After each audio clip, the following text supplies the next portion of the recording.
Hello, everyone. My name is Charles Maturi Kenudia, a substance abuse counselor.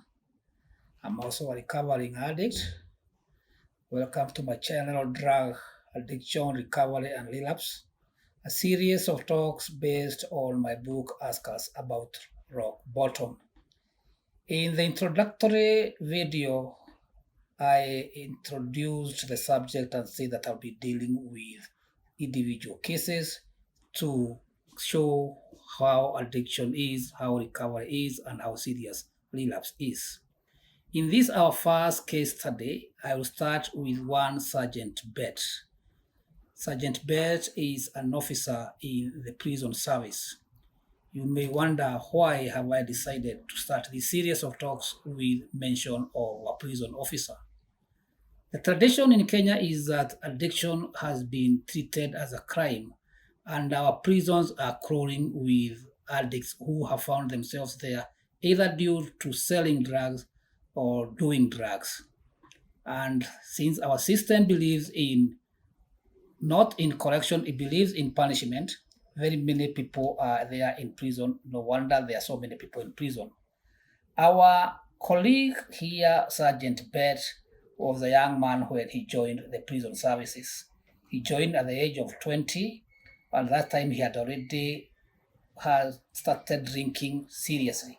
He came from a community where heavy drinking was taken as normal. Early in his career, he almost got himself jailed when he seduced and got married to an underage girl. The case was glossed over, and the prison lawyer who helped him get through over it was a lady who was much, much older than him. In a twist of irony, this lady fell in love with him and declared herself also a common one, wife law. So at a very young age, Bett became polygamous. To make matters worse, he also got embroiled with a lady who was involved in selling illicit alcohol, and this also became a love affair. What is it with prison officers and drinking? Prison officers have a very difficult life because of the following. They live in very, very poor conditions. In some of the prisons, they have mudboard thatch houses. Their salaries are very low compared to other members of the disciplined forces. And then they are forced to live in the company of dangerous criminals almost all their time that they are at work. This makes for very depressing state of working conditions. These people also do not know when they'll be transferred next, when will the promotions come, because even promotions have to come through knowing somebody.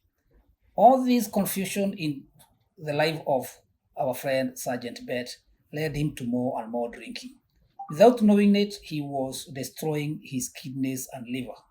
Things came to a head when he had taken some prisoners for a court case. And then he started wandering around the court premises and came across the evidence room where he found some alcohol, illicit alcohol that had been kept there as an exhibit in a forthcoming case. He started drinking and he drank himself into a stupor, and he slept there and was only found in the morning dead drunk. He was taken to prison. The whole case caused a flare between the police and the prison department, but eventually it was decided to send him into a rehab. This was the decision that was made by his bosses. Now, a word about rehabilitation among prison officers. The prison service does not believe in taking care of his mental health. But in the last 2 years or so, the government has been spending a lot of money through the National Hospital Insurance Fund to take care of the mental health of its disciplined officers. This sounds good on paper, but it has become the gateway for a very massive scandal, and a lot of money is getting lost because clever businessmen have opened so-called rehabilitation centers where they are charging up to 1 million shillings per policeman, paid for by the government. Here services are so poor, very many policemen are locked up in very, very bad, cramped conditions, and I'm sorry to say there is very little healing that goes on there. It was such a rehab that Bett was taken there. These rehabs have become cash cows for the bosses in the discipline forces, who get a cut of the hefty fees that are charged. And this is exactly what happened in the case of Bett and many of the policemen and that he found in that particular rehabilitation. A few weeks into the rehab, his liver and kidneys gave up, and he had to be rushed into the intensive care unit at Kenyatta National Hospital, where he stayed for a week. During his stay, at one point, it was declared that he had died and he was taken to the mortuary. It was at the mortuary where the embalming crew discovered that he was still alive and he was taken back to the wards. Stayed in the hospital for a few more days before he was delivered back into the rehab. The rehabs, despite charging all these very high fees, were very unprofessionally run. The staff were not qualified. And as an example of this is when Beth decided to confide in one of the so-called counselors and told him about the salubrious details of his marriage and his many wives. Thinking that this counselor was going to keep this confidential, he was shocked the following morning to hear the whole story told to the whole congregation during morning assembly. He swore never again to deal with a counselor. This is not how to help somebody who is trying to recover. It is true that none of the policemen that were in that rehab when our friend Bett was there is still in recovery. All of them, without a fail, have relapsed. This is very sad. And many of them were being held there against their will. Others are still there being held against their will.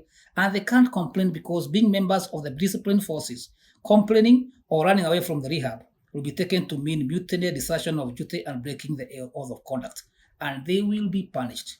So it is for us who are out here, civilians, who are their brothers and their sisters and who are their parents, their friends, who can speak out.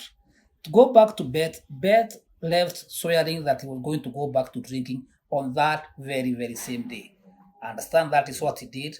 I've lost contact with him, but I understand he's still very drinking and his health has deteriorated terribly. All I'm saying is that it's time we started thinking about our prison officers, our policemen, because somebody in the name of rehabilitation is taking them through a system that is only leading to death and failure, while at the same time making millions in fees that these unfortunate men are paid for by the NHIF. And so that is the story of Bett, and it is a story full of tragedy. But as we shall see later on as we go on in this series of talks, this is not the only case. We are going to come across 2 or 3 more cases of like nature, which shows that this problem, the rot is deep, and it will take a lot of effort to root it out. Thank you for listening to me. Please subscribe and support this channel. This is a channel for all those who are serious about addiction, recovery, and how we can fight the scourge of relapse, which is real, as we said in the introduction. 9 out of 10 people who go for treatment fail. This has to change. This is a tragedy. Thank you very much.